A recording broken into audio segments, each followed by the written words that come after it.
자, 그럼 본격적으로 강의를 진행하겠습니다. 안녕하세요. 저는 커리어너스 강동현 팀장이라고 합니다. 오늘 주제는 지금 보시는 것처럼 뇌과학과 심리학으로 파헤친 면접의 과학이 주제예요. 여러분들께서 귀한 시간과 비용을 지불하신 만큼 다양한 예시들을 통해서 면접관을 과학적인 방법론에 입각해서 어떻게 공략해야 할지를 설명드리겠습니다. 참고로 오늘 강의는 제가 2022년 12월에 출판한 면접의 과학이라는 동명의 책을 기반으로 만들어진 강의예요. 그리고 오늘 강의 진행은 책의 목차와 매우 유사하게 진행될 예정이에요. 지금 보시는 것처럼 먼저 인트로에서 여러분들께서 면접에서 탈락하는 이유를 분석을 한 다음에요. 파트 1, 2에서 면접 합격률을 높이기 위해서 반드시 알아두셔야 할 개념을 설명드린 다음에 파트 3, 4, 5에서 앞에서 설명한 개념을 실전에서 어떻게 써먹어야 할지 제가 다양한 예시와 함께 소개해드리도록 하겠습니다. 먼저 인트로입니다. 여러분들께서 면접에서 떨어지는 이유를 한번 같이 살펴볼게요. 강의를 들으시는 분들 중에서 이런 문자 메시지 또는 이런 메일을 한 번쯤 받아보신 적 있으실지 모르겠어요. 어쩌면 이런 소식조차 받아보지 못하시고 아직까지 떨어지지 않았는지 모르실 수도 있을 것 같은데요.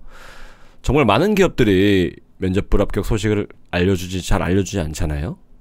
그렇다면 여러분들께서 이런 서글픈 결과를 들으셨을 때 혹시 내가 왜 면접에서 떨어졌는지 이유에 대해서 고민해 보신 적 있으신가요? 대부분의 취준생 분들께서 혹은 심지어 수많은 취업 전문가 분들조차 여러분들이 이런 식으로 면접에서 행동했기 때문에 탈락했다고 말을 합니다.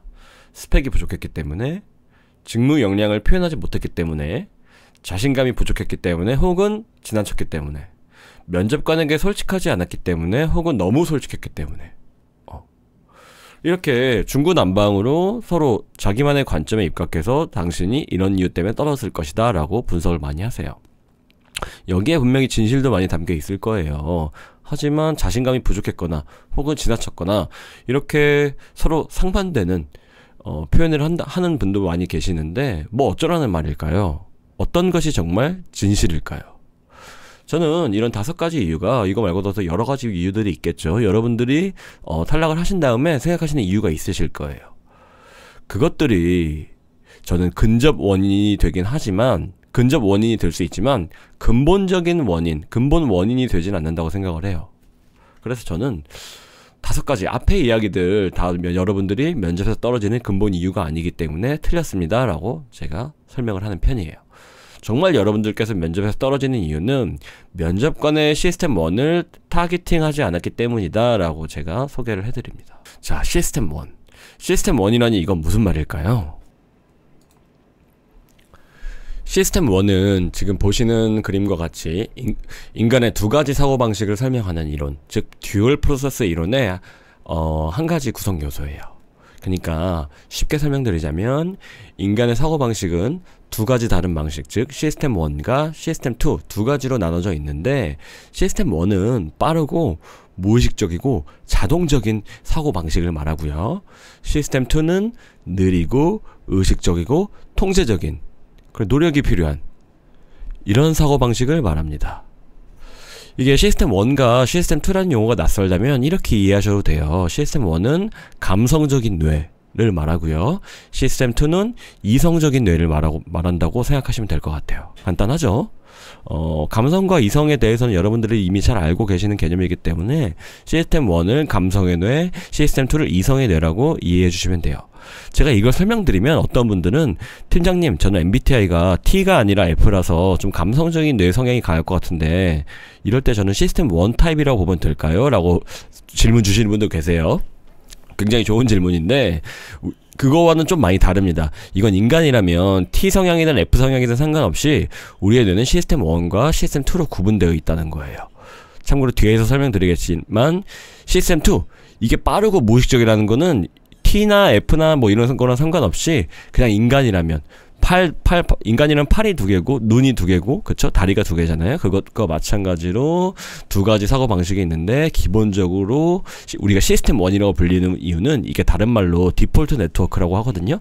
디폴트 값이 시스템 1 1번 사고방식이 시스템 1이라고 해가지고 감성적인 사고방식이라서 시스템 1이라는 이름이 붙여진 거예요.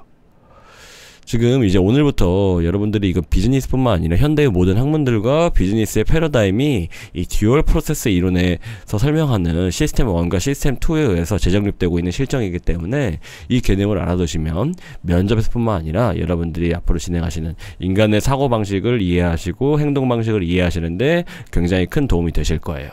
자, 그렇다면 시스템 1과 시스템 2를 누가 설명했느냐? 지금 다음 장표에서 보실 데니얼 카너먼, 노벨 경제학상을 받은 최초의 심리학자인 데니얼 카너먼 선생님께서 시스템 1과 시스템 2라는 용어를 사용하시거든요. 이분께서는 어떻게 설명하셨냐? 시스템 2는 스스로를 사고와 활동의 주인공이라고 믿지만 진짜 주인공은 저절로 작동하는 시스템 1이다 라고 설명하셨어요. 사실 여러분들도 그렇고 우리 선배님들, 과거의 선배님들도 그렇고 수백 년 전부터 많은 학자들은 인간이 감성적이면서 이성적이기도 하다는 사실을 잘 알고 있었어요.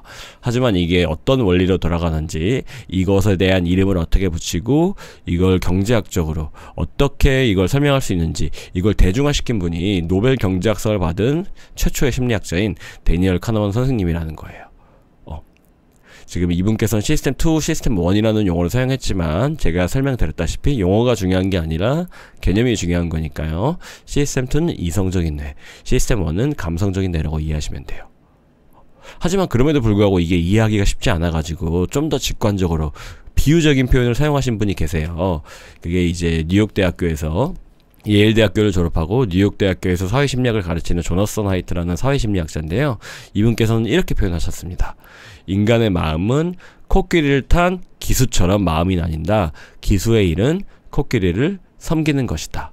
이 기수는 여기 보시면 라이더라고 지금 번역이 되어 있잖아요. 제가 라이더를 기수라고 번역을 했는데 뭐 조련사라고 생각하시면 될 것 같아요. 그러니까 인간의 마음은 코끼리와 조련사로 나뉜다. 조련사의 일은 코끼리를 섬기는 것이다 라고 이야기를 한 거예요. 이게 이해가 안 되시면 지금 이 그림에서 제가 설명하는 내용과 같은 거예요. 그러니까 코끼리는 시스템 1에 해당하는 감성적인 뇌에 해당하는 거고 조련사는 시스템 2에 해당한다는 거예요. 이해되세요? 그러니까 여러분들 조련사가 아무리 노력해도 코끼리가 배가 고프거나 코끼리가 화가 나면 제어할 수가 없잖아요. 예를 들어 코끼리한테는 미안한 말이지만 코끼리가 자기 새끼를 잃어버린 상황이에요. 그런 상황 속에서 조련사가 코끼리한테 코끼리야 너 지금 밥 먹으러 가야 돼. 동물원으로 돌아가자 라고 얘기하면 코끼리가 말을 들을까요? 그쵸? 당연히 안 듣겠죠. 제가 우리의 뇌도 이와 마찬가지로 코끼리처럼 감정적인 상태가 되면 이성적으로 아무리 제어하고 싶어도 제어할 수가 없다는 거예요. 그래서 바로 데니얼 카너먼 선생님께서는 감성적인 뇌가 기본값이라는 의미에서 숫자 1을 붙여가지고 시스템 1이라고 표현한 거고요. 이성적인 뇌에 해당하는 시스템 2는 시스템 1 다음에야 의식적으로 노력을 해야지 그 시스템 2의 사고방식, 이성적인 사고방식이 작동할 수 있다라는 관점에서 시스템 2를 붙인 거예요. 심지어 앞에서 소개해드린 조너선 하이트라는 이 사회심리학자분께서는 제가 생각했을 때 좀 지나칠 정도로 지나친 숫자가 아닐까 싶은데 코끼리의 뇌, 시스템 1이 99%라고 얘기하셨어요. 나머지 1%는 시스템 2, 이성적인 뇌는 1%에 불과하다라고 설명하셨어요. 저는 이게 좀 심한 것 같아가지고 한 80에서 20% 정도로 제가 보는 편이거든요. 그래서 제가 다시 그림을 그리자면 앞에서는 제가 50대 50처럼 표현을 했지만 지금 이제 저는 이 그림을 계속 보여드릴 거예요. 그러니까 시스템 2, 이성적인 뇌보다 감성적인 뇌의 영향력이 가장 크다. 훨씬 크다라는 의미에서 이렇게 표현을 한 거예요. 제가 이 그림을 보여드린 이유는 뭐냐? 아니 지금 면접을 이야기하고 있는데 왜 이 그림을 지금 말을 하고 있냐라고 궁금해하시는 분들도 계실 수 있을 것 같아요. 여러분들께서 면접을 합격하기 위해서 기억하셔야 할 거는 두 가지라는 게 저 포인트예요. 첫 번째, 면접관의 뇌는 인간의 뇌잖아요. 그쵸? 기본적으로 빠르고 본능적이면서 감성적으로 작동한다는 걸 이해하셔야 된다는 거예요. 그래서 여러분들이 이걸 이해하시고 면접관의 이성적인 뇌, 이성이 호소할 것이 아니라 감성적인 뇌를 어떻게 타겟팅할 것인지를 고민하셔야 한다는 거예요. 그 다음에 면접관의 뇌는 추가적으로 느리고 통제적이며 이성적으로 작동을 한다는 걸 이해하신 다음에 시스템 1을 공략한 다음에 시스템 2를 어떻게 그거에 적절하게 부합하게 어필할 수 있을지를 고민하셔야 한다는 게 포인트입니다. 이해되시겠죠? 자, 그래서 저는 저희 프레임 자기소개서 작성법 웨비나 강의를 들으신 분이 있으실지 모르겠는데, 저는 자기소개서 강의를 할 때 가장 중요한 것이 나를 이해하는 거고 직무를 이해하는 거라고 강조를 드렸어요. 취업의 핵심이 나와 일의 연결고리를 찾는 거다라고 제가 설명을 드렸습니다. 자기소개서 강의에서는 이 작업을 나만의 프레임을 메이킹 한다라고 해가지고 프레이밍이라고 소개를 해드렸고요. 프레이밍 작업이 결국 취업의 핵심이라고 제가 안내를 해드렸습니다. 면접도 제가 이 그림과 비슷하게 설명을 해드릴 거예요. 면접의 핵심도 시스템 1을 이해하는 거고 시스템 2를 이해하는 거다. 제가 시스템 1의 영역이 가장 크다고 말씀을 드렸지만 시스템 2도 여전히 중요합니다. 왜냐하면 면접관들은 최대한 이성적으로 여러분들을 평가하려고 노력할 거기 때문이에요. 하지만 면접관 스스로도 의식하지 못하는 이 무의식적인 시스템 1의 영향력을 더 크게 지배를 받기 때문에 여러분들께서 그동안 면접에서 떨어진 이유가 되게 이성적으로 많이 접근들을 하시거든요. 전문가분들께서도. 하지만 뇌과학, 심리학적 관점으로 봤을 때는 면접관의 저 뒤편에서 움직이는 코끼리의 뇌를 타겟팅할 수 있어야 된다라는 게 포인트입니다. 여러분들이 아무리 인정하고 싶지 않더라도 여러분들은 감성적인 동물이에요. 제가 지금은 충분히 의심을 하세요. 아니 나는 이성적인데, 나는 T성향이 강해서 나는 충분히 이성적이고, 나는 아무리 감성적인 상태라고 할지라도 충분히 이성으로 나를 제어할 수 있는 사람인데 라고 지금 얘기하실 거잖아요. 그렇게 제발 많이 해주셔야 됩니다. 왜냐면 제가 그걸 뒤에서 깨트릴 거예요. 그래서 제가 그분을 뒤에서 깨트릴 테니까 지금 여러분들이 학습하셔야 할 이론은 여기까지고요. 과학적인 이론 여기까지고, 제가 우리가 감성적인 뇌를 가지고 있기 때문에 면접에서 가장 먼저 제가 강조해 드리고 넘어가야 될 개념이 있습니다. 그것은 바로 면접을 위한 마인드셋이에요.